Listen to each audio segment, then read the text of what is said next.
Bien, merci pour cette invitation.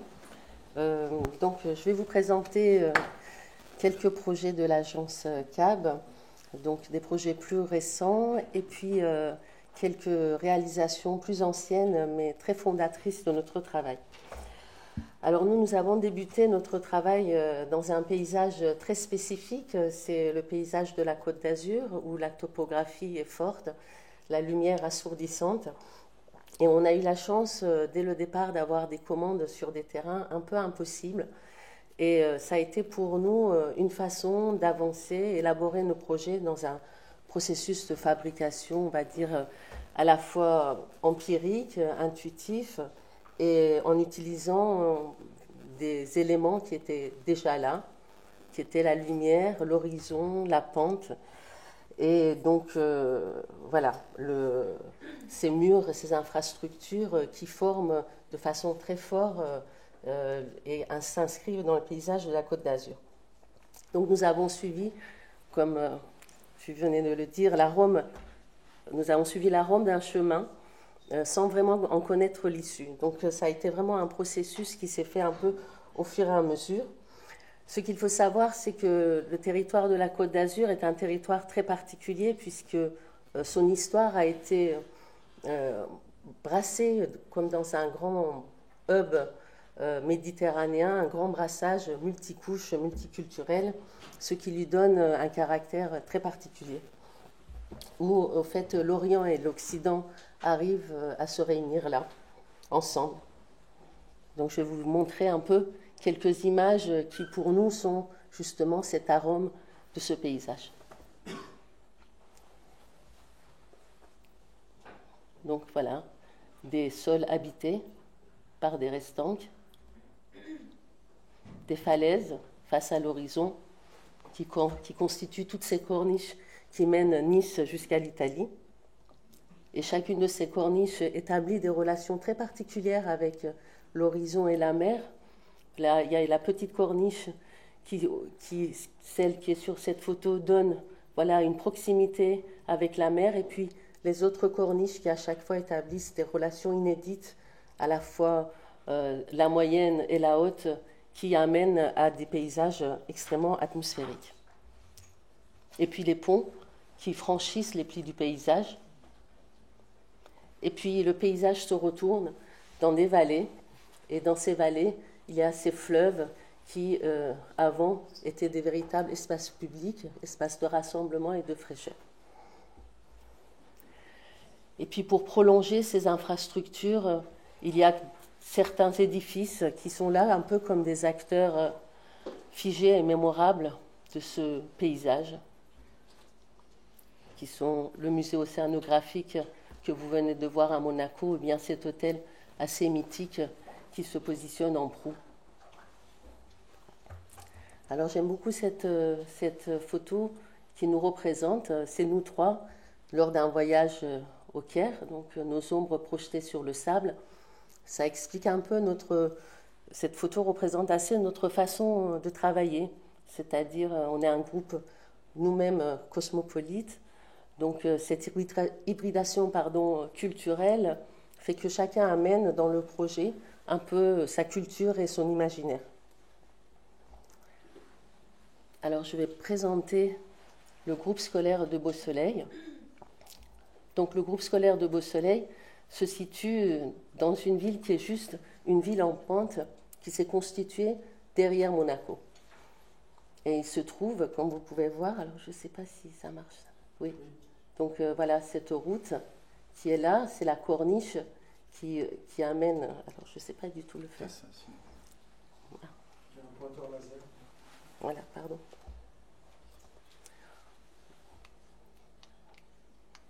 Ça marche, je ne vois rien. Ah oui. Oui, donc voilà, cette ville, comme vous pouvez voir, avec des grandes rainures qui sont des escaliers qui le desservent dans un sens et qui est extrêmement en pente. Donc la parcelle se situe ici, donc vraiment à l'angle d'une bretelle qui est l'entrée de la ville de Beausoleil, et cette corniche, qui est la moyenne corniche, qui relie Nice à l'Italie. Alors on est là, on se retrouve devant un terrain déjà excavé, par une opération immobilière qui a été abandonnée. Et il y a une volonté très forte politique qui a voulu se saisir de ce terrain, de le préempter pour faire un équipement. Il faut savoir que sur la Côte d'Azur, inscrire des équipements dans la pente, dans ces villes en pente, c'est un véritable enjeu. Et nous, c'est un travail qui nous intéressait énormément. Et dès le départ, on a eu une intuition que de faire un projet qui puisse recoudre un peu ce site qui était excavé, qui était vacant et qui était blessé d'une certaine façon. Alors, le programme étant un groupe scolaire de Beausoleil, il induisait qu'on puisse faire 3 bâtiments pour chaque entité de programme, c'est-à-dire l'école maternelle, l'école élémentaire et puis le centre aéré. Et nous, on a eu l'intuition d'utiliser ce dénivelé pour pouvoir faire 3 écoles de plein pied en prolongeant des salles de classe avec leur cours de récréation.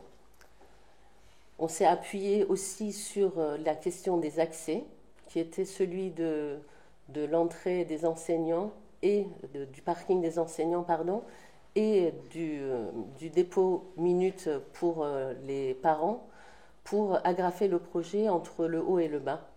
Et ensuite, on a superposé des plateaux qu'on a travaillés, on les a déhanchés en allant chercher les forces du site et la topographie pour faire un projet qui permet de relier les lignes du site. Et puis, dans le travail de l'agence, le travail en maquette est très important. C'est à la fois un outil de partage entre nous et en même temps une façon de connaître de façon de plus en plus précise les terrains sur lesquels on travaille et de pouvoir réinterroger le projet et les ajuster.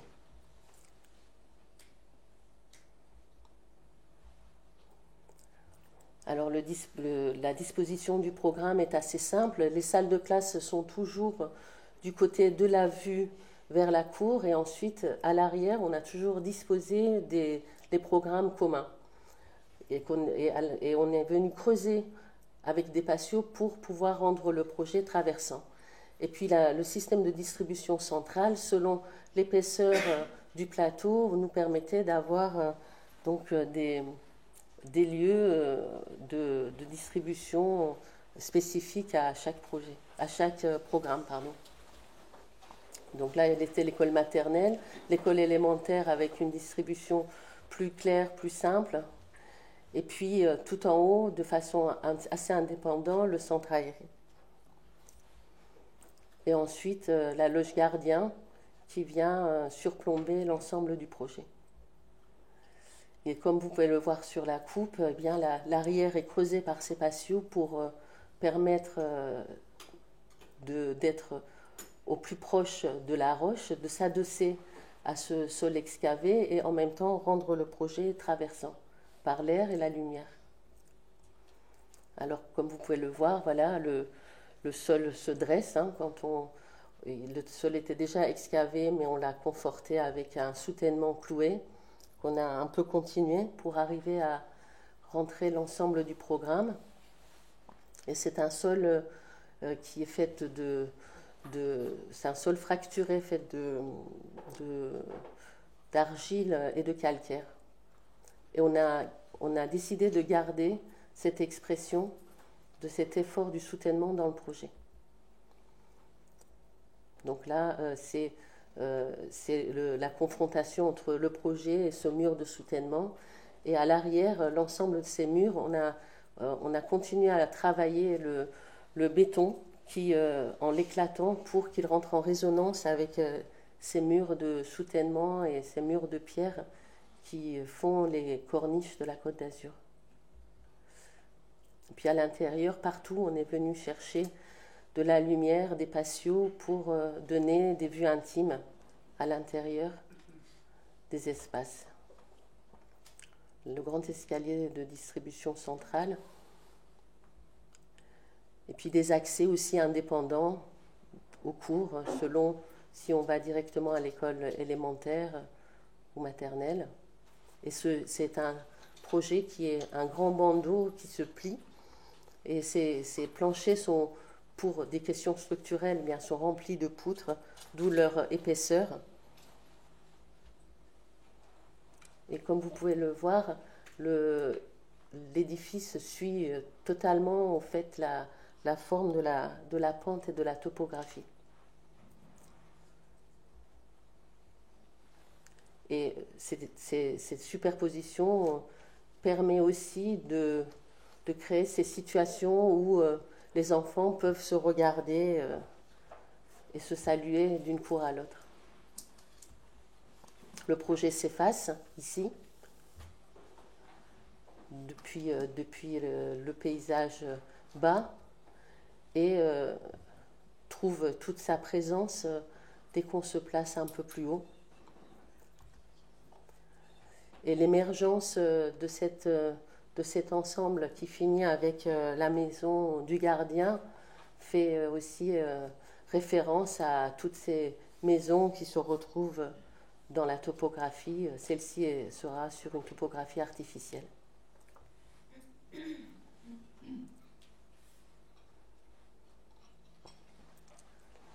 Alors, c'est un paysage, comme vous pouvez le voir, un paysage de carte postale, la baie de Nice. Et ça m'amène à un autre paysage.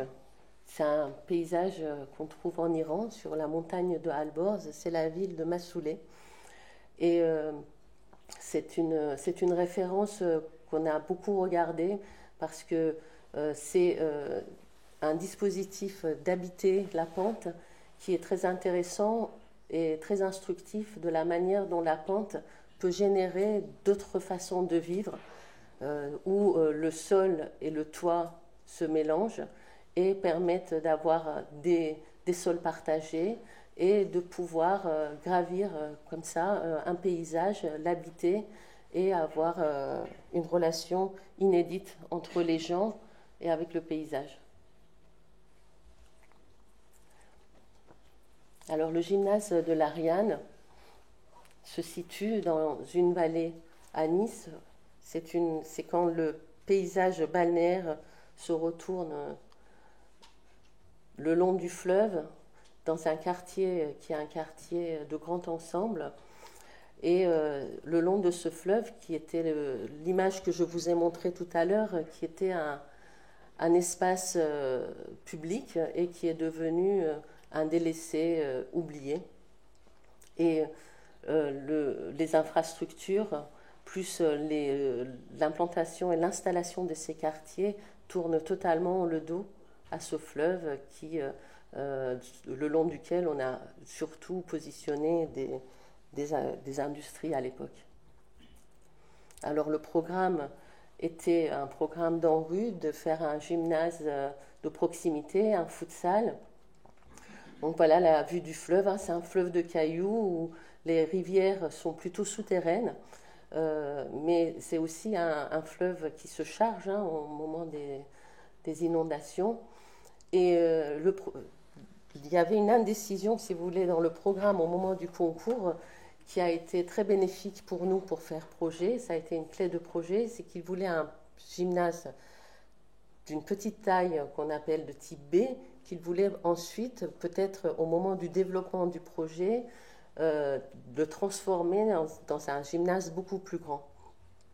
Et nous, on s'est saisi de cette indécision pour proposer un gymnase de la taille qu'ils désiraient au départ et de mettre au-dessus, en toiture, un espace sportif beaucoup plus grand, mais à l'air libre.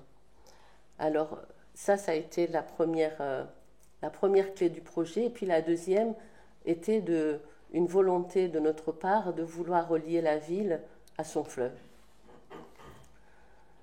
Donc, on est parti sur l'idée d'une marche creuse qui permettait de descendre au point le plus bas qu'on pouvait par rapport au PPRI pour installer le futsal, et ensuite au-dessus, en formant un socle, venait se positionner la grande salle qui était une salle de sport en plein air.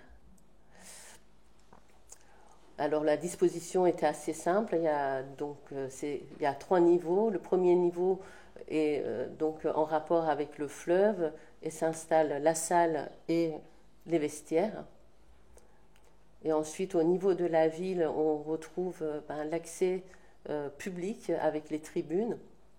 C'est un projet qu'on a essayé d'étirer au maximum pour qu'on puisse avoir depuis ces tribunes pas une vision vers un mur aveugle, mais peut-être une vision plus encore en tournant le projet et les spectateurs vers des petites loges et la lumière. Donc on peut faire le tour au fait du terrain de sport. Et après, au-dessus arrive donc ce grand plateau sportif. Et la coupe est là vraiment pour exprimer un projet le plus traversant possible, où depuis la ville, on peut voir l'espace de jeu en contre-plongée. Et puis les joueurs peuvent sortir de la salle pour être proche de ce fleuve et voilà, profiter de ce paysage. Alors toujours un travail de maquette a toujours été là un peu pour nous accompagner et pour nous faire saisir, même à nous-mêmes, la question de l'insertion du projet.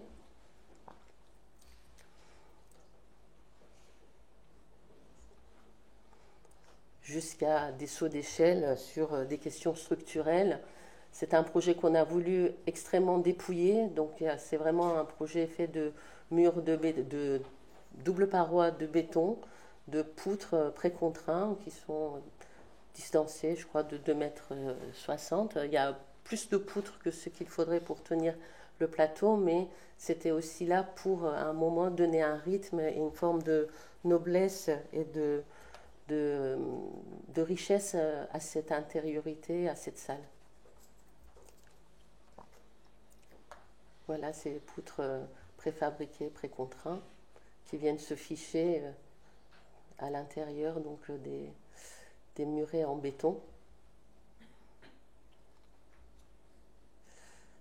Et comme vous pouvez le voir sur cette image, voilà, le mur qui est face à la tribune est éclairé et peut être habité.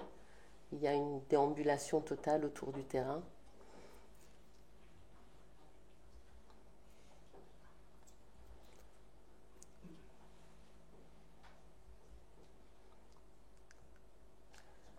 Voilà, il y a très peu de sous-compte-œuvre dans ce projet. C'est de la serrurerie avec le gros œuvre et les parois vitrées. Et puis les débords de ce plateau permet à la fois de protéger la terrasse qui donne sur le paillon et puis créer un parvis depuis la ville. Alors l'escalier qui mène jusqu'au plateau sportif, on est arrivé en travaillant beaucoup dessus de faire d'un escalier de secours un escalier d'accès. Donc c'est un escalier qui est symétrique et qui a plusieurs accès pour pouvoir accéder jusqu'à la toiture. On voulait que cet escalier soit un escalier aussi qui soit lumineux et noble. Et puis on arrive à ce niveau-là de ce dernier plateau où on a une relation avec un paysage qu'on ignore souvent, qui est ce paysage de très belles collines, des ponts et des villages en face.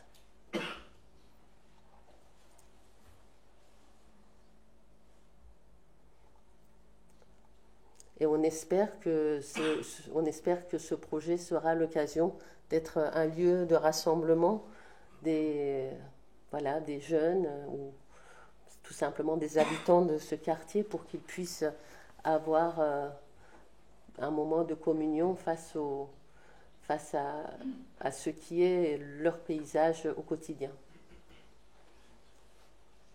C'est un petit temple de sport.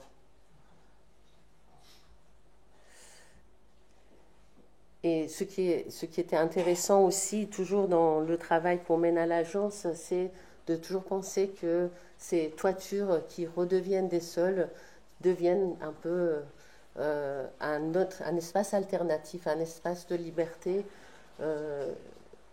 Cette photo qui vient des toits de Téhéran amplifie un peu cette volonté, c'est-à-dire celle, à un moment, d'offrir dans cet espace de liberté qui est un sol qui n'appartient pas à la ville, d'être un peu à l'abri aussi des règles.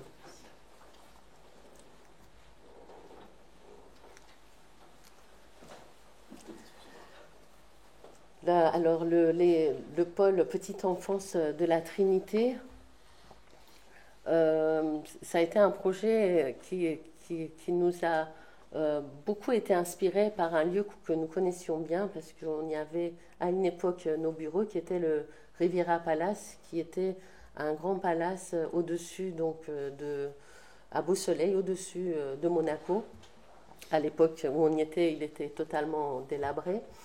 Et c'est une très grande barre, c'est un grand hôtel extrêmement flexible et qui, en étant très frontal face à la vue à la mer, en étant dans une position dominante, offre à l'arrière un paysage assez fort, assez surprenant, qui est l'adossement à la pente en venant le prolonger avec cette serre qui ramène de la lumière et qui crée un jardin exotique.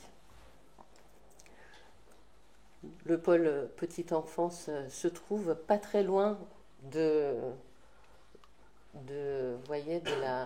gymnase que je viens de vous présenter. C'est un projet qu'on a fait quelques années auparavant, de l'autre côté du fleuve. Donc la Trinité est une ville où son centre-ville, c'est un hypermarché, ici avec ses très grandes surfaces de parking. Et cette parcelle, qui était celle donc, de ce programme de crèche, est entourée d'une médiathèque et d'un très grand cimetière à l'arrière qui est posé sur des murs de soutènement. Ici, il y a une église et une petite maison est au milieu du jardin. Et là aussi, il y avait une volonté du pouvoir public de vouloir ne pas fermer systématiquement et inexorablement ce front urbain, mais de préserver le jardin et la petite maison qui était occupée par une association.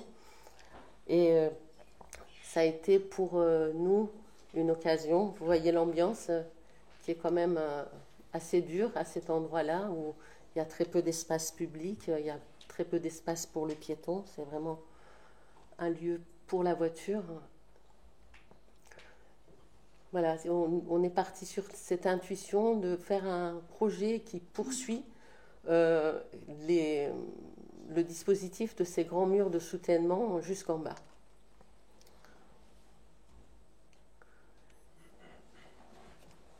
Donc le principe était simple. Nous avions des toutes petites restanques qu'on est venu remplacer avec 2 plateaux.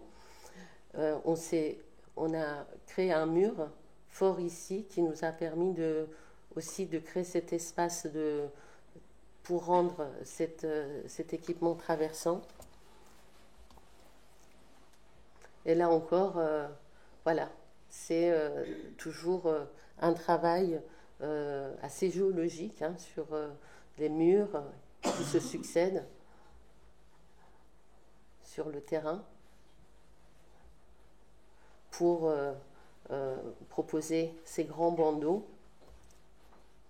avec des noyaux porteurs. Donc il n'y a pas de poteau dans ce projet, c'est vraiment un système de structure noyaux dalles qui franchissent tout. Et à l'intérieur, donc les espaces d'activité et d'évolution des enfants. Et dans ces noyaux habités, on y a installé les biberonneries et les espaces de dortoir. Pardon. Et puis on a étiré le projet, c'était un petit programme, vous voyez, et on a, avec un travail, en faisant évoluer le projet à chaque phase, on a essayé de vraiment l'étirer à la fois dans la longueur de la parcelle et ensuite dans dans l'autre dimension pour faire un espace public qui devient habité par le programme.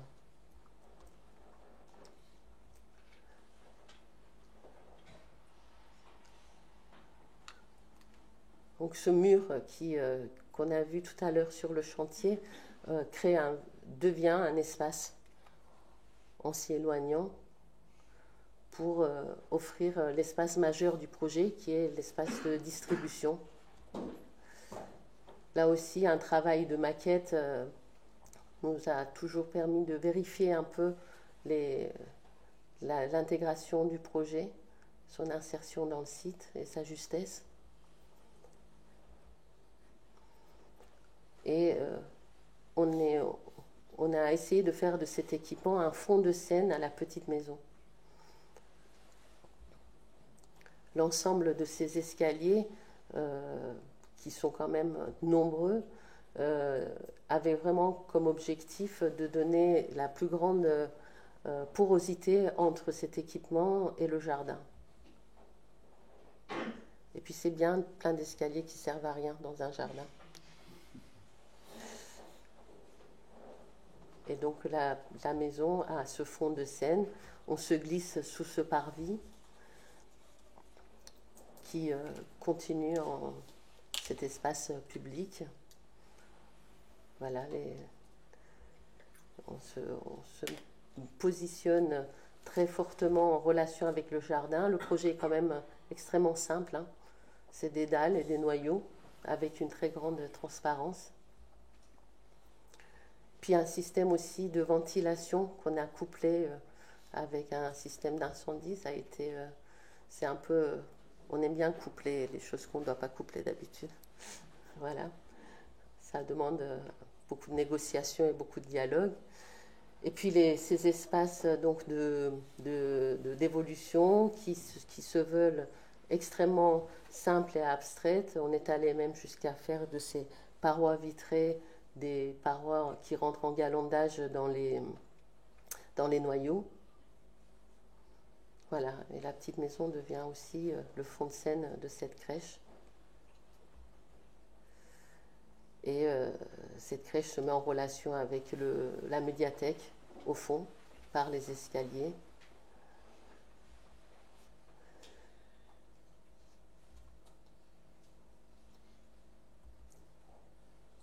Et ensuite, le projet a été habité.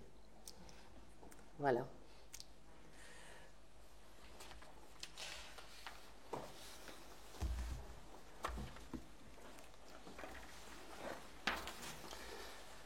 Bonsoir. Donc, comme on vient de le voir dans ce projet de la Trinité que Bita nous présentait, c'est un édifice qui étend ses limites, qui étend ses murs, qui multiplie les escaliers pour venir tisser des liens entre la ville et l'architecture, entre ville haute et ville basse, des liens entre les gens aussi. Et souvent dans nos projets d'équipement ou de logement, au-delà de la réponse architecturale, on cherche ce qu'on peut offrir de plus à la ville et au paysage et surtout à ceux qui habitent. Pour nous, c'est une manière de concrétiser un site et de s'y ancrer. Et je vais vous parler de cette question des seuils, des limites, des liens à travers 3 projets de logement qui envisagent cette question de manière différente. Un projet de logement, c'est rarement exceptionnel en soi.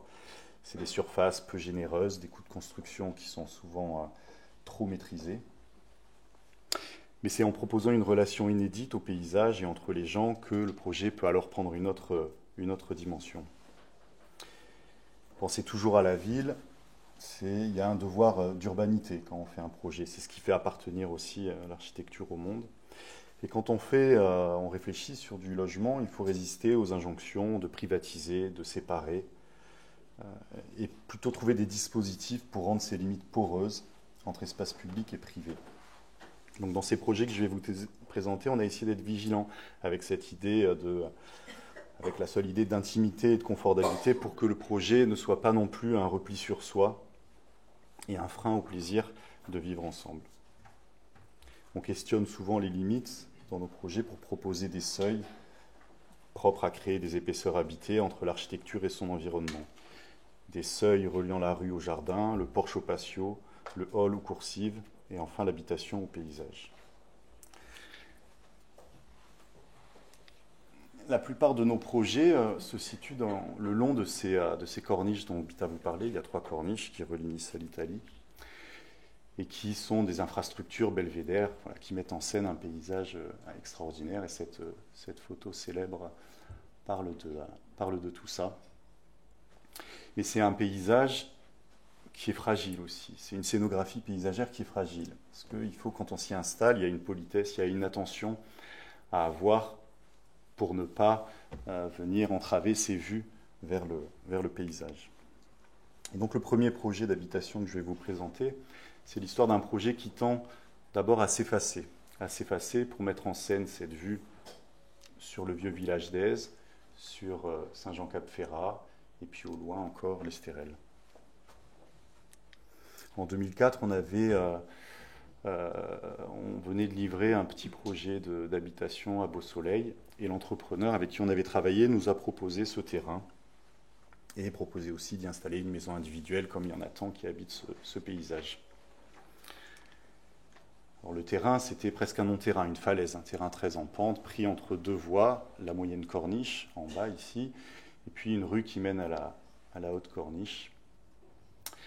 Et puis ce terrain entre les deux, tenu entre ces deux voies, et ce mur de soutènement très haut.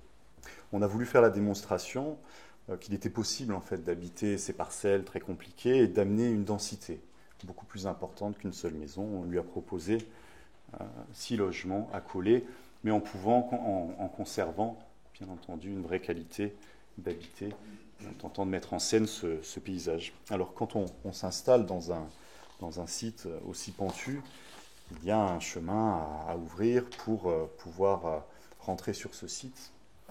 Et on avait la chance d'avoir une petite sente, un petit chemin qui bordait le site qu'on est venu prolonger pour installer le premier niveau de référence qui est cette petite sente d'accès au logement. Ensuite, il y a le niveau de référence sur lequel va venir s'implanter le projet, où là c'est réglé assez précisément pour laisser la vue depuis la rue en amont sur le paysage. Donc on installe ce qu'on appelait ces appartements-fenêtres qui sont complètement orientés et ouverts sur la vue au sud. Et à nous ensuite de travailler, réinterpréter des archétypes de la persienne pour se protéger du soleil, inventer une façon aussi d'habiter les toitures par des solariums, puisque avoir un jardin dans un terrain aussi en pente était quasiment impossible.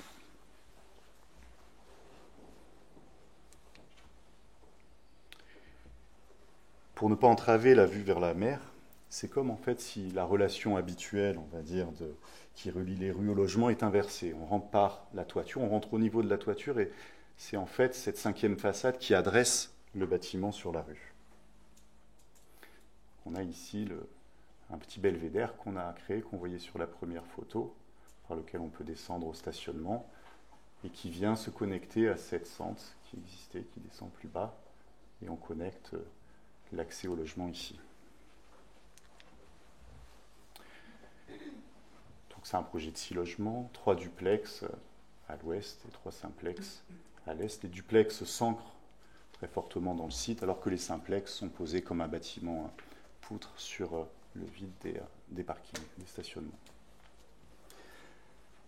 Donc en toiture, c'est solarium avec la mise en scène de ce paysage assez époustouflant, et puis le projet, le bâtiment poutre, se détache du sol au fur et à mesure que se dérobe la voie d'accès au stationnement. Voici une vue donc, de cette sente qu'on a prolongée par ce chemin, et qui est aussi une réminiscence des ruelles du vieux Aise ou du vieux Nice, où on a ces murs qui sont très rapprochés et qui donnent une espèce d'ombre quasi permanente, qui pour nous était intéressante, parce que construire dans le sud, c'est se poser la question du confort d'été, et donc de trouver des milieux qui restent frais quand il fait très chaud. Et donc voilà, on travaille souvent sur cette question de l'ombre permanente. Et ici, ce qui était intéressant aussi, c'était à un moment donné de quitter la vue, cette vue incroyable, et de n'avoir comme échappée visuelle seulement une fine lanière de ciel.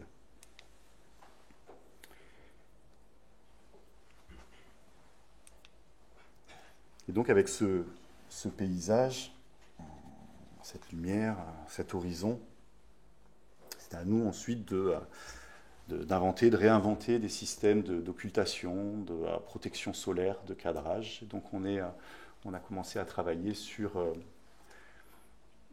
des systèmes de persiennes avec une entreprise locale qui était spécialisée dans l'acier en mouvement. C'est une entreprise qui fait beaucoup de funiculaires en fait dans la région, donc qui était tout indiquée pour travailler avec nous sur ce système. Et on les a pensés un petit peu comme des paupières en fait, deux panneaux qui vont s'élever, deux panneaux qui vont se rabaisser avec un système de contrepoids. Et chacune de ces persiennes est amovible aussi de manière individuelle, ce qui fait que donc c'est un système qu'on a généralisé sur toute la façade sur mer et sur la vue, et qui permet d'avoir une façade toujours changeante au gré de la volonté des habitants de se protéger du soleil ou de créer un cadrage particulier sur la vue. Ce qui nous intéressait aussi, c'est une parcelle très fine, donc les logements sont très étroits, et en fait ce système de persienne redonne une épaisseur à la façade avec ces panneaux qui se projettent vers la vue, et redonne un sentiment, parce que c'est assez vertigineux finalement comme site, donc redonne un sentiment, cette épaisseur redonne un peu un sentiment de sécurité, de protection. On est venu poursuivre ces systèmes aussi en protection des loggias, en position fermée. Un autre dispositif qu'on travaille souvent, qui est la ventilation naturelle traversante. Dans le sud, on n'a pas vraiment le choix quand il fait dans les saisons très chaudes. Et en fait, on se sert de l'escalier qui mène au solarium comme cheminée de ventilation naturelle pour avoir un tirage plus important, avec un système de porte à double position. Donc voilà, et on emprunte cet escalier pour arriver sur ces solariums, où là on regarde à l'est du côté italien. Donc c'est une vue assez abstraite, on a l'air qui passe autour de cet ouvrage d'art domestique, puis on est spectateur de ce moment où les Alpes se figent dans la Méditerranée.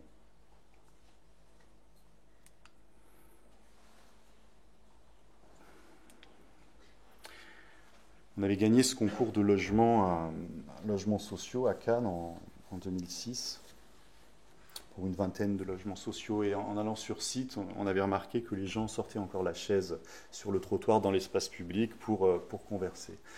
Et ça, c'est quelque chose qui nous a beaucoup intéressés. Et on s'est demandé comment on pouvait, finalement, cette espèce de porosité entre espace public et espace privé, comment on pouvait la retrouver dans une nouvelle opération de logement social. On se situe un petit peu à l'arrière des quartiers qui donnent sur la mer de Cannes, la Boca. Donc on a la voie ferrée qui coupe d'ailleurs tous ces quartiers des plages. On est dans un quartier plutôt populaire où, au gré des opportunités, on a des immeubles de logement qui poussent un peu de façon anarchique. Mais ce qui nous intéressait aussi beaucoup, c'était ces petites maisons qu'on voit ici, en fait, qui sont des maisons accolées et qui s'implantent perpendiculairement à la route, et qui ouvrent complètement leur jardin. C'est un grand jardin commun. Et donc là encore, on a aussi une porosité, on a un effacement des limites entre public et privé. Et cette mise en scène aussi du vivre ensemble, de ce qu'on peut apercevoir d'un logement collectif, c'était aussi quelque chose qui nous a marqué, et qu'on a voulu réinterpréter à notre façon, parce qu'on ne pouvait pas s'implanter perpendiculairement dans ce site, la parcelle était trop fine, donc on est venu aligner un gros volume isolé, très compact, sur rue, et on y a additionné sur le jardin une série comme un échafaudage de loggia séchoir, qui est un système autoportant, et puis sur rue une épaisseur de jardins d'hiver qui font un seuil entre l'entrée et le logement, et puis un système de coursive aussi qui vient sur deux côtés amener les usagers à leur logement. Et pour nous, c'était un peu, on les appelait les trottoirs surélevés. C'était une façon de se dire, de se tenir en continuité vraiment de l'espace public, et de mettre en scène aussi toutes les allées et venues des habitants devant l'espace public. Donc on voit ici le volume isolé avec ces éléments, ces seuils qui sont superposés. Et tout ce dispositif est posé sur un parking semi-enterré, qui laisse passer l'air, la lumière. En plan, c'est un plan assez simple. On a donc externalisé les circulations verticales pour se trouver avec cette longue coursive qui dessert 5 appartements. Et donc on rentre chez soi par une petite passerelle, comme si on rentrait dans une maison individuelle. Après c'est très simple, hein, c'est un noyau humide au centre, avec pièces de jour, pièces de nuit, et puis c'est loggia, séchoir à l'arrière. Et donc ici, c'est vraiment la structure qui vient en prolongement rythmer ces façades, qui va écrire l'architecture du projet. Donc une petite maquette d'études. Les 3 premiers niveaux, on trouve des simplex, couronnés par 5 duplex en attique. Voilà encore un travail. Donc une des règles, c'était toujours cette ventilation traversante, et le fait d'avoir des appartements complètement traversants. Donc on a mis au point des systèmes de portes coulissantes qui permettent de ventiler de gérer assez facilement la ventilation, et puis aussi un travail pour prééquiper toute cette bande qui longe et qui épaissit les murs de refend. À la fin du gros œuvre, pour nous, c'est un petit peu l'image finale du projet. Le gros œuvre domine, c'est un projet qu'on voulait très minéral. Et comme je le disais tout à l'heure, c'est vraiment la structure qui va venir écrire le projet, les horizontales des coursives et les verticales de ces refends. À la fin, c'est un projet assez squelettique, c'est pas un projet très cher. Donc on est venu remplir ensuite ces alvéoles par des parois vitrées ou par des persiennes vitrées pour les jardins d'hiver, et puis des baraudages qui viennent souligner les coursives. Donc voilà la façade principale sur rue.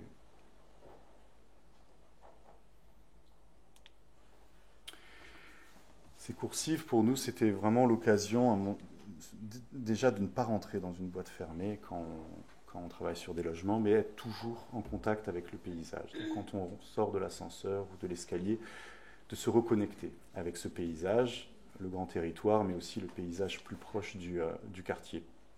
Et puis que ces coursives deviennent un lieu de rencontre, un lien aussi avec les gens. Elles sont un peu décollées de la façade.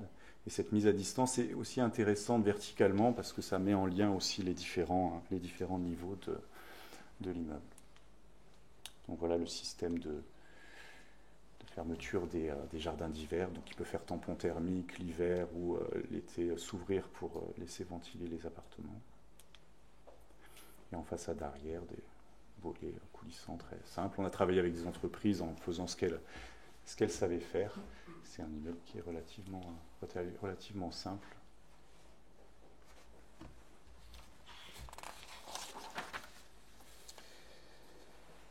Donc ce qui nous intéressait vraiment dans ce projet, c'était de pouvoir réinterpréter d'une façon ce qu'on avait perçu quand on est arrivé sur le site, avec ces chaises sur le trottoir, avec ces cœurs d'îlots ouverts, et voir comment on pouvait d'une façon plus contemporaine retravailler sur ce vivre ensemble, sur le lien avec les gens, le lien entre ville et architecture, voilà, dans ce quartier où on pose encore la chaise sur le trottoir. Donc après ces projets du Sud, on a livré en 2019 ou 2020 un petit immeuble d'habitation à Pantin. Alors c'était 2 immeubles, on était associés à l'agence Babin Renault qui avait ce lot aussi, et on travaillait ici. Alors même en rejoignant Paris, après de nombreuses années passées à Nice, on se retrouvait sur un site encore avec de l'eau, puisque c'est le canal de l'Ourcq. Bon, c'est pas la Méditerranée, mais c'est intéressant quand même. Le site est ici, et puis à l'arrière, on a les coteaux de Romainville. Donc il y avait en même temps l'eau et la topographie, ce qui était intéressant. Et par contre, dans le sud, tout arrive du sud, la lumière, la vue, la mer, l'horizon. Ici, l'eau était au nord, donc on n'avait pas ce contre-jour qu'on a en fait dans le sud. Donc c'est aussi une autre façon d'envisager les typologies, que la vue la plus intéressante soit au nord et non pas au sud. Et dans ce site, il y a cette présence très emblématique et très forte des magasins généraux, avec tout ce que ça porte comme mémoire du site portuaire, d'activité industrielle, même s'il y a encore de l'activité, ça s'est transformé. La présence de ces bâtiments reste très forte et très inspirant pour nous et ce projet. Donc voilà la parcelle qui est trapézoïdale. L'intérêt de cette parcelle, c'était qu'elle était suffisamment large en fait, pour en faire un îlot et à creuser en son cœur pour avoir un vrai cœur d'îlot, un patio, et travailler 3 volumes de 3 hauteurs différentes. Un volume en R+1 qui vient reprendre en fait la règle de socle qui était imposée par l'urbaniste du quartier, Samuel, et puis un bâtiment plus bas qui permet de ramener la lumière du sud, et enfin un bâtiment R+9 un peu plus haut qui vient finir et se dresser devant la place nautique. Donc c'est un peu une forme cherchante, on pourrait dire, qui vient se plier, se déplier, créer des tensions avec son environnement. Donc voilà la maquette finale du projet où, par cet enchâssement, cette imbrication de différents volumes, ce patio au centre, on arrive à recréer une figure d'îlot qui pour nous est un peu la figure de l'hospitalité, qui en même temps permet une intimité, une protection pour les gens qui y habitent, mais aussi s'ouvre sur le paysage. Et on a voulu réutiliser ces systèmes de coursives hautes, coursives basses ici. Les paliers sont ici, on a des terrasses partagées, donc tout est en balcon et ouvert vers cette vue au nord sur le canal de l'Ourcq. Le projet il se décompose très simplement, on a un rez-de-chaussée actif avec des commerces, et puis à l'étage des petites typologies qui forment tout ce socle qui tourne autour du patio. Ensuite on a un petit volume de duplex, donc des duplex montants, des duplex descendants, et puis ce volume de simplex en R+9. Là, on voit sur la coupe perse que ce patio creusé permet de ramener de la lumière en fond du hall du porche d'entrée. Voilà la rue arrière en chantier avec l'accès au porche au milieu. Et voilà une vue du porche où on se rend compte que la structure qu'on voyait en façade, qui pourrait n'être qu'une structure de façade, se redéploie à l'intérieur. Et on comprend que en fait, ce projet c'est une structure tridimensionnelle qui est aussi bien interne que pour la façade. Donc là, une vue du patio avec les coursives au-dessus, une vue sur les terrasses partagées. On se tient vraiment en prolongement de l'espace public, de la place nautique, en essayant de rester au maximum en lien avec les extérieurs, ici, le bâtiment d'à côté, un peu plus à droite la vue, mais aussi donner vue sur ces terrasses partagées qu'on a ici, ces espaces communs, terrasses végétalisées en haut. Les voici, où la grille vient se retourner dans toutes ses dimensions.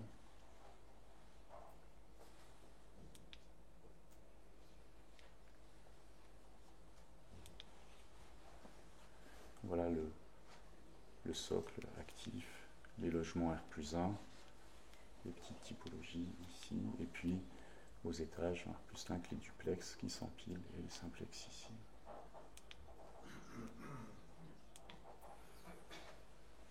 Une vue d'un appartement d'angle. Alors les duplex descendants avaient un patio en plus, donc avec des séquences d'entrée donc assez riches.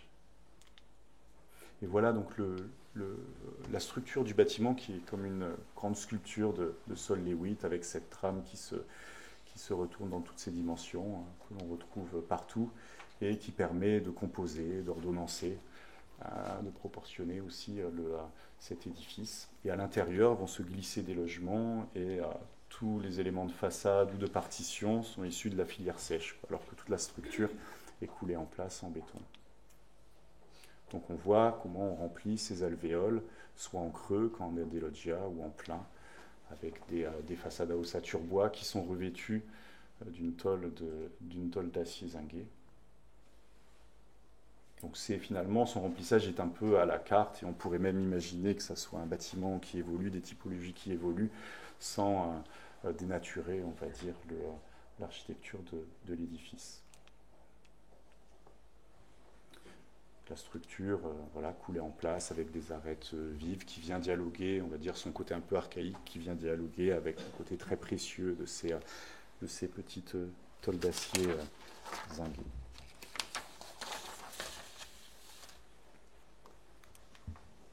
Voilà une vue du quai.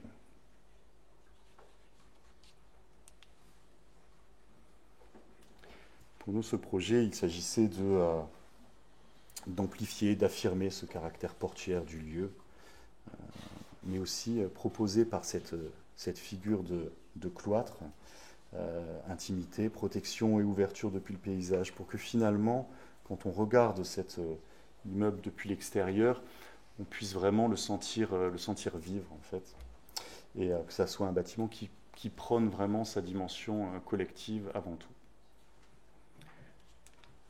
Merci.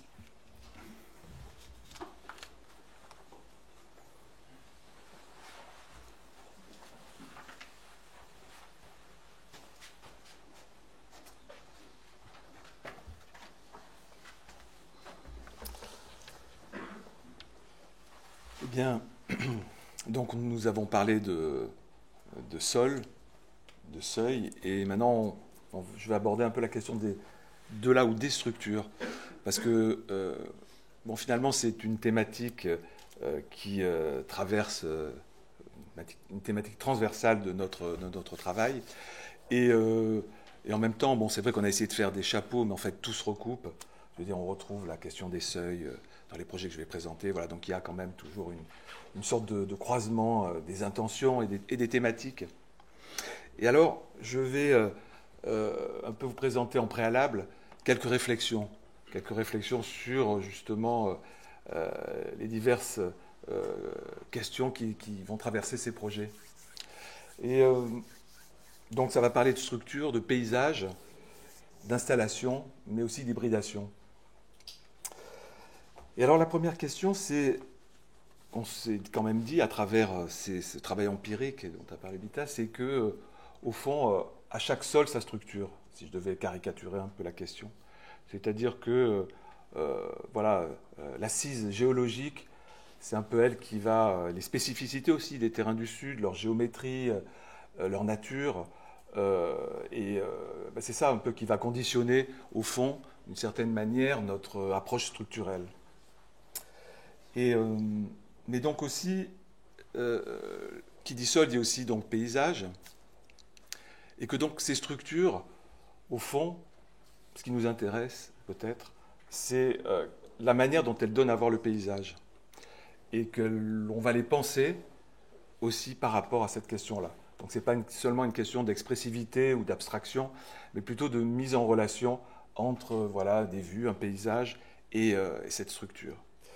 Et donc, en fait, c'est une forme d'aller-retour où on va installer une structure, au fond, par rapport à un paysage, par rapport à un site, et puis ensuite, là, je dirais, en retour, on va installer le paysage par le projet.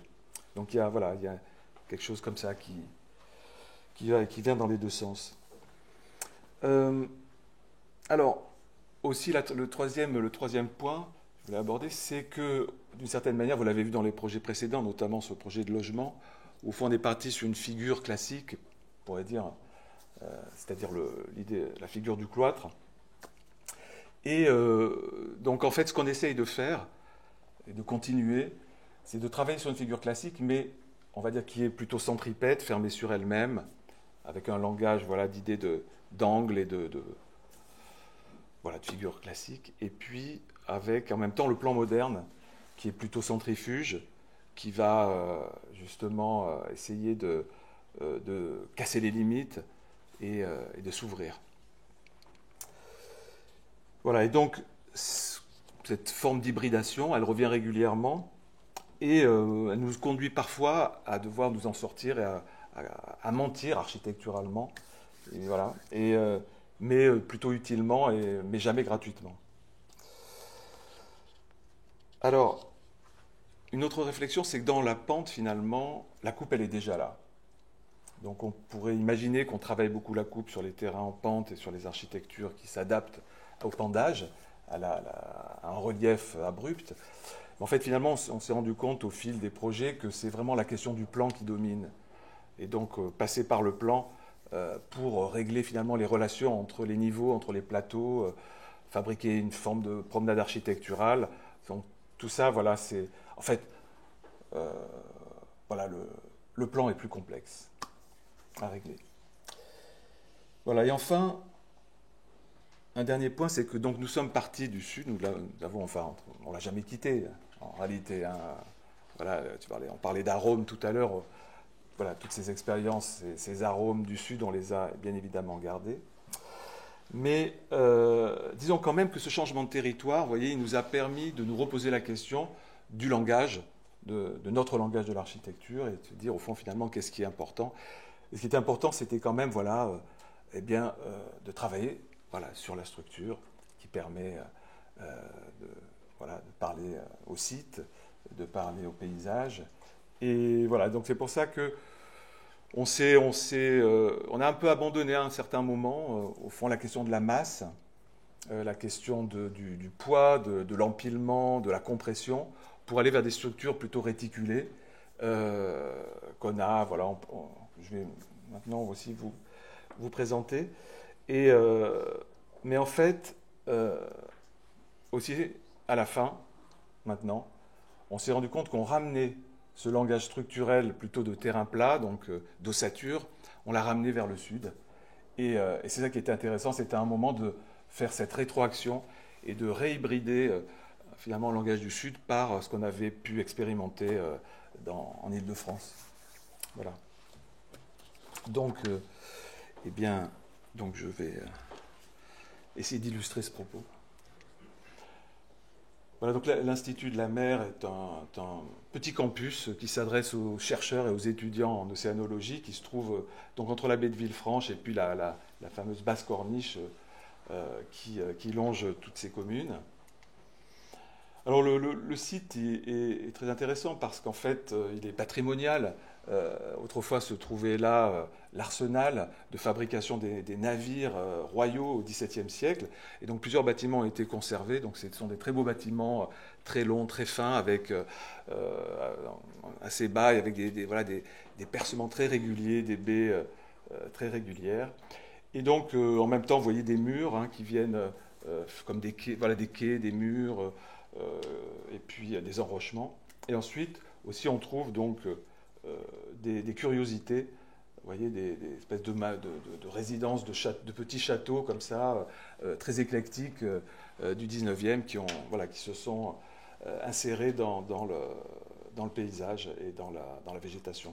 Voilà, le terrain, nous, en fait, se trouve ici, au-dessus, sous la falaise. Voilà. Donc, ce projet, eh bien, il prend place donc entre mer et falaise. Et voilà, on l'a abordé par une question assez classique, donc d'une figure de cloître. C'est un projet qui, d'abord, par ses fondements et par son socle, habite le sol. Donc il est creusé. On a plusieurs programmes qui viennent se coaguler avec le sol, et puis au-dessus, le programme des chambres. Vous voyez donc, en fait, il vient finalement poursuivre le mieux possible un profil naturel. Bon, voilà une maquette où on avait volontairement isolé un peu comme un objet, alors que c'est un projet qui quand même reste situé et contextuel. Et donc si on zoome un peu, on voit une partie ici qui sont des laboratoires, qui sont en liaison avec ce bâtiment existant, et puis des parkings, et un socle habité de salles communes, partagées, d'espaces communs. Ensuite, donc un patio et puis un bassin, et avec évidemment l'idée que la vue passe au-dessus de ce bâtiment et au-dessus des chambres. Voilà la maquette. Et en fait, cette axométrie, elle est intéressante, je pense, parce qu'elle montre qu'au fond, voilà, on est dans un système un peu, une axométrie éclatée, parce qu'en fait, c'est un cloître qui est éclaté en 3 dimensions pour loger les programmes nécessaires, mais aussi pour fabriquer un cœur, mais un cœur en relation avec le paysage qui ne soit pas justement fermé à la vue. Et donc, ce projet, il rentre aussi en résonance avec cet hôtel du Riviera Palace que vous a montré Bita, et puis aussi avec la Trinité. Donc on pourrait dire qu'on essaye toujours d'avoir des formes de permanence dans les questions qui nous intéressent. Voilà donc les niveaux, avec donc une rampe d'accès. Donc ce projet est tout à l'heure, une photo le montre, il est vraiment un peu... il est enclavé, et puis il est perché, et un peu comme un château. Bon, les parkings. Voilà, et donc un travail de plan qui n'a pas été du tout évident, et surtout qui a cherché et à retrouver à la fois cette relation, évidemment, avec la vue, mais aussi transversale, pour aussi tirer le plus possible les relations et les vues, et même les vues latérales.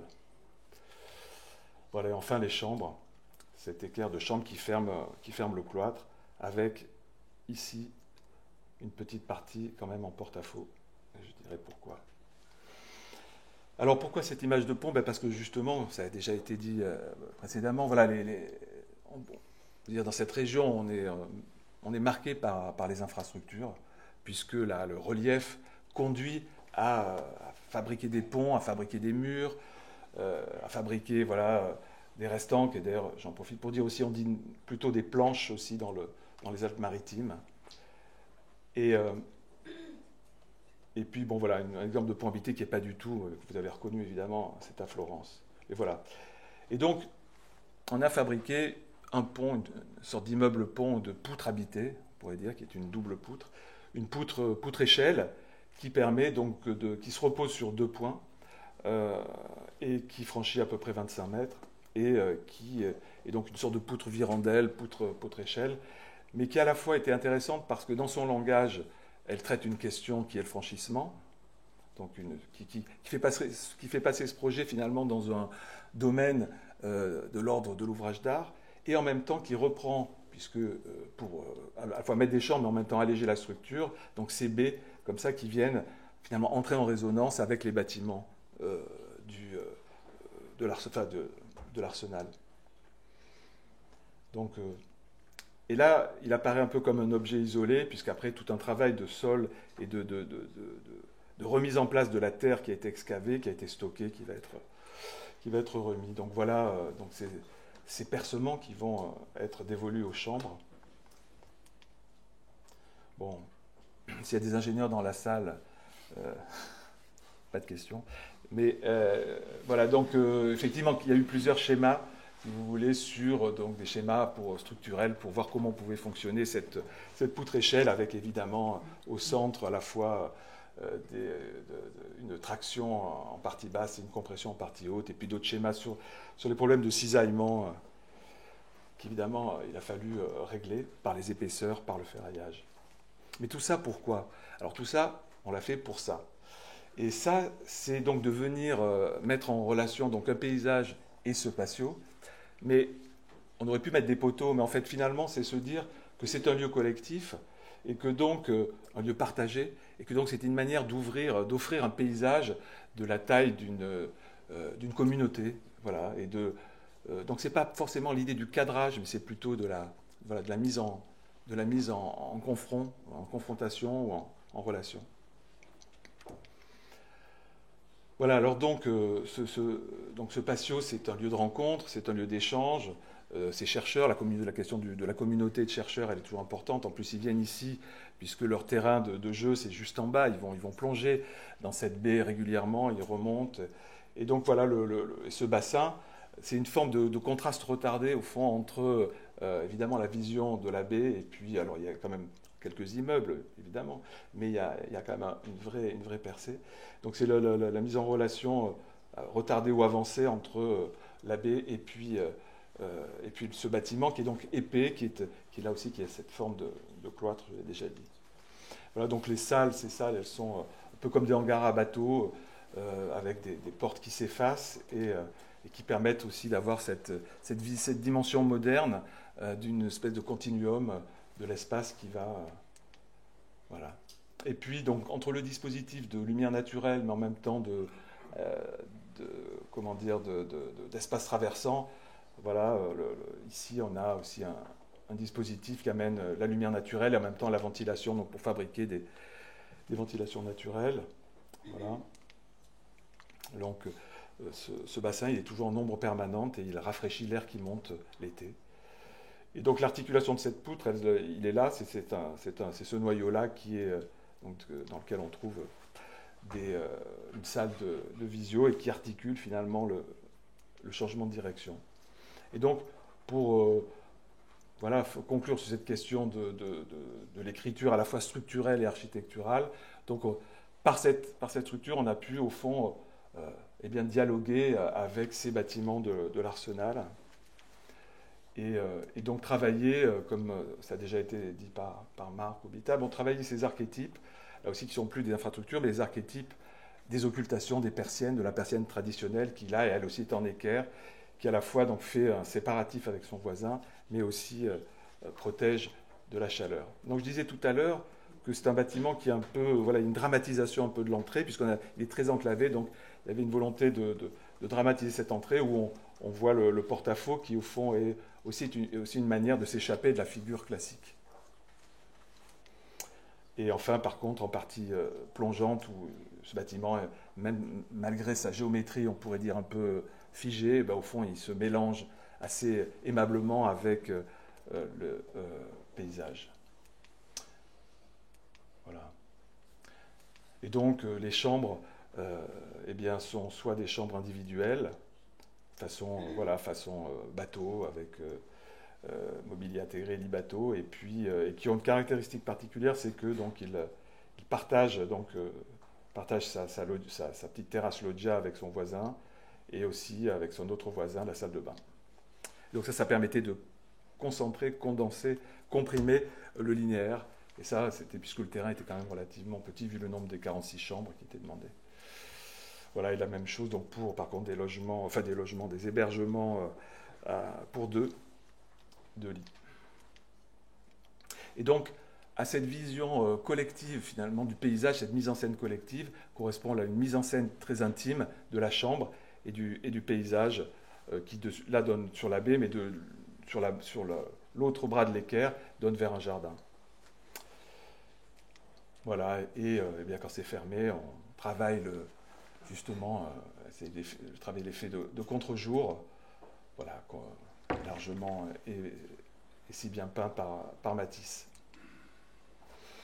Voilà, donc on change de lieu et effectivement on quitte cette côte d'Azur pour le plateau de Saclay, hein, donc, où ce projet qui est un petit campus pour l'école qui s'appelle l'ENSAE et qui est donc pas loin de Polytechnique ici, et puis au-dessus en bordure, en lisière du plateau, face à ce bois, au-dessus de Palaiseau et Orsay. Voilà, donc c'est un autre paysage, et c'est ça qui était intéressant, à un moment de se confronter à d'autres questions. Voilà, un grand ciel et un terrain relativement très plat. Donc on s'est même risqué à faire une petite peinture de cette lisière un peu floue, comme pourrait le faire, mais beaucoup mieux Gerhard Richter.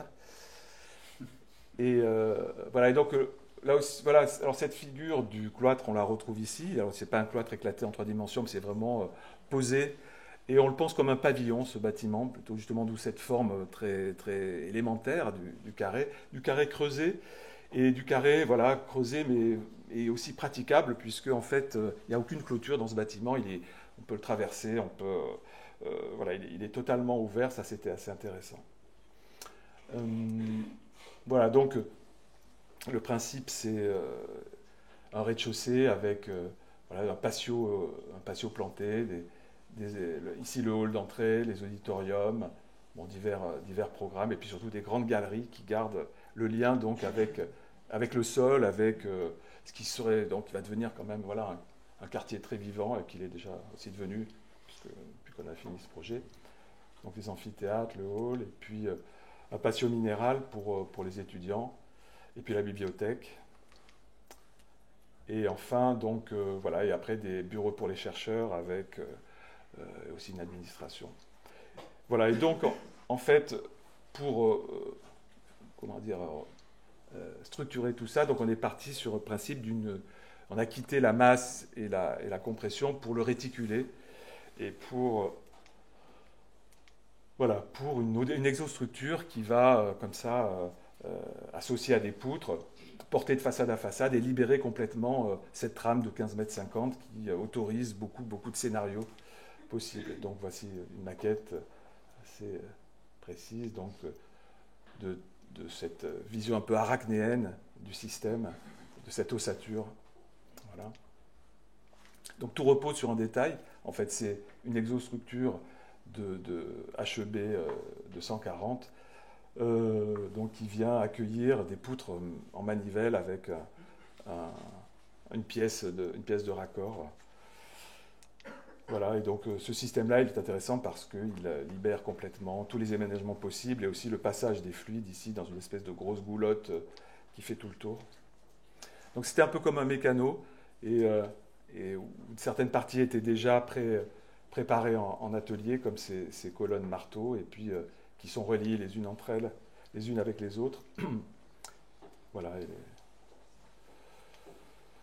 Et donc, voilà, j'aborderai juste, je l'ai évoqué dans mon préalable, mon préambule, c'est que donc, finalement, c'est un plan assez répétitif, qui est donc une série de trames dans un sens, qui à un moment doivent tourner. Donc on s'est posé forcément la question de l'angle.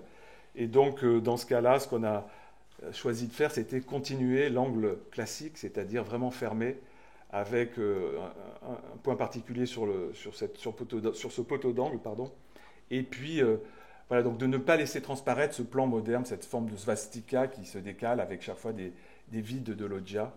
Et donc, d'une certaine manière, de devoir imaginer un dispositif particulier de petites poutrelles pour finalement faire continuer la façade. Donc, l'ambiguïté qui était intéressante et qu'on essaie de continuer dans des projets. Voilà, donc voilà, et puis aussi de travailler l'idée de la représentation et de trouver des modes de représentation collectifs en agence qui sont pas loin de la réalité, ce jour un peu blême de la livraison. Donc ce pavillon, cette structure, elle vise à être vibrante, à être transparente et à dialoguer donc le plus possible avec les arbres.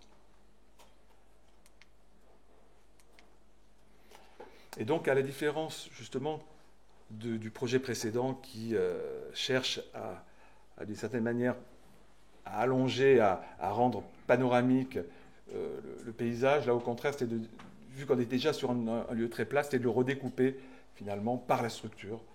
Et donc ici et puis là aussi, où ça devient comme une sorte de série de tableaux, un tableau découpé.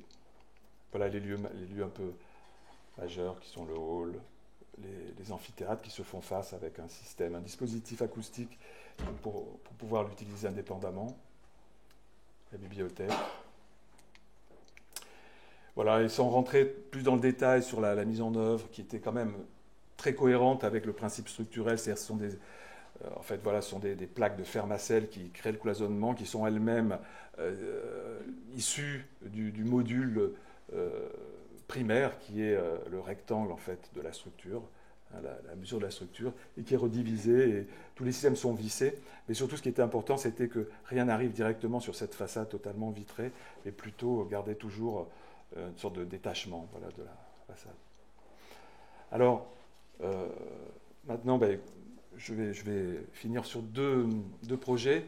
Donc, ce sont deux projets non construits. Bon, il y en a d'autres, mais il fallait faire un choix, mais c'était intéressant parce qu'il y a un projet non construit, donc inconstruit, mais qui va le rester, donc qui ne sera jamais, et puis un autre qui, normalement, va se faire. Et donc ce projet, c'était l'internat du lycée de Balzac dans le 17e, voilà, qui est situé ici, partie le long du boulevard, et puis ici se trouve le lycée actuel, avec donc un plan qui est assez intéressant parce que c'est donc un grand bâtiment, le grand bâtiment principal, l'enseignement principal, et puis voilà, tout autour, d'abord deux bras qui viennent comme ça, une forme de composition symétrique, puis après un travail plus contextuel de bâtiments assez fins qui font limite. Et donc, dans le programme, l'idée c'était que ce bâtiment nouveau d'internat devienne en fait les propylées, les nouvelles propylées de l'école, c'est-à-dire un pavillon d'entrée. Donc cette notion de pavillon qu'on avait conduit à sa clé dans cette figure du cloître, on a imaginé qu'on pouvait rester dans ce type de vocabulaire du pavillon métallique, et notamment parce que, vous voyez, il y a une composition forcément très symétrique, il vient s'accorder parfaitement dans ses dimensions, dans ses épaisseurs avec ces bâtiments-là. Et donc là aussi, de dire, pour échapper à une forme de composition classique, c'était de dire, à travers la structure, on va venir échapper et avoir un projet non pas fermé mais ouvert. Voilà donc le rez-de-chaussée, donc ici avec l'entrée, etc. Puis après on entre dans le lycée, puis des séries de programmes qui habitent le rez-de-chaussée. Et dans les étages, donc l'hébergement des internes avec des chambres à 3, à 2, des petites salles d'eau communes, et puis des puits de lumière pour amener la lumière dans un bâtiment qu'on trouve extrêmement épais pour régler évidemment les questions d'incendie, mais c'était complexe, mais c'était réglé. Voilà, et donc cette coupe, elle montre donc un projet de portiques successifs, d'une série de portiques qui viennent suspendre les étages, et notamment aussi le rez-de-chaussée, pour finalement, là aussi, laisser une forme de flexibilité totale, même si on sait que les choses bougent rarement, mais quand même. Voilà. Et donc, voici une maquette voilà, une petite maquette du principe, une sorte de mille pattes, mille feuilles de portique, là aussi, qui reprennent cette idée, au fond, c'est de dimensionner minimum pour pouvoir les multiplier, pouvoir fabriquer, au fond, fabriquer un langage, voilà, une façade. Voilà, et donc maquette où, au fond, d'une certaine manière, tout l'aménagement vient comme du mobilier qui est rangé sur ces plateaux. Voilà, et pour finir aussi un dessin qui évoquait cette architecture. Voilà, alors, avant de finir, et puis juste ce projet, donc nous sommes là, qui est donc inconstruit, mais qui va l'être, normalement. En fait, voilà, au départ, donc c'est un terrain qui se trouve aussi à Aise. Donc, vous voyez, on travaille dans des lieux, c'est très situé finalement ce travail. Et d'une certaine manière, c'est ça qui je pense aussi, nous pensons, le rend finalement assez écologique, car très situé, ou avec, vous voyez, même si le béton est utilisé, c'est un béton qui vient de très carrière centrale, très proche, et qui est donc dans une logique quand même d'énergie, d'énergie grise et de bilan carbone, même si on sait que le béton a des soucis. Voilà, donc il y a la dimension de travailler dans un lieu situé. Donc là, on revient à Aise, et donc sur un terrain qui est, vous voyez, donc on ne le voit pas, mais après dans les coupes on le verra, dans la pente, avec beaucoup de maisons de campagne, voilà, qui imitent complètement le paysage, et aussi qui utilisent, voilà, beaucoup de VRD, des routes, d'accès, tout ça. Donc donc la première idée, c'était de dire qu'on va réfléchir avec l'acquis de ces questions structurelles qu'on a visitées dans d'autres projets. Et ça, c'est la première idée, et de ne pas forcément aller dans l'idée ou plutôt la notion de masse. Et la deuxième, c'est la question du semi-collectif, c'est-à-dire que de la même manière que concernant la structure, le BTP français quand même, je ne sais pas s'il est dans la salle, nous a quand même conduit à avoir un système, on était les seuls autour du bassin méditerranéen à avoir des voiles tunnels, des coffrages tunnels, parce que ça va plus vite que faire une ossature et un remplissage, alors que dans tous les pays, que ce soit, on va des pays d'Italie, Espagne, Égypte, Grèce, etc., on peut en témoigner, la culture de l'ossature, elle a toujours été présente, qui a gardé l'artisanat, et donc qui n'a pas totalement, effectivement, effacé une série d'artisans et de savoir-faire. Ça, c'est le premier point. Et le deuxième point, c'est la question du logement intermédiaire, dans lequel nous croyons beaucoup, qui finalement permet d'être plus dense, de garder cette notion de l'individuel, donc c'est ensemble et séparément, et qui malheureusement là aussi en France est très peu finalement développé par les maîtres d'ouvrage, où au fond l'imaginaire commun c'est la villa ou l'immeuble. Voilà. Et donc ce type de projet, comme le premier d'Aise aussi, c'était une forme d'installer une sorte d'habitat intermédiaire entre la villa et l'appartement.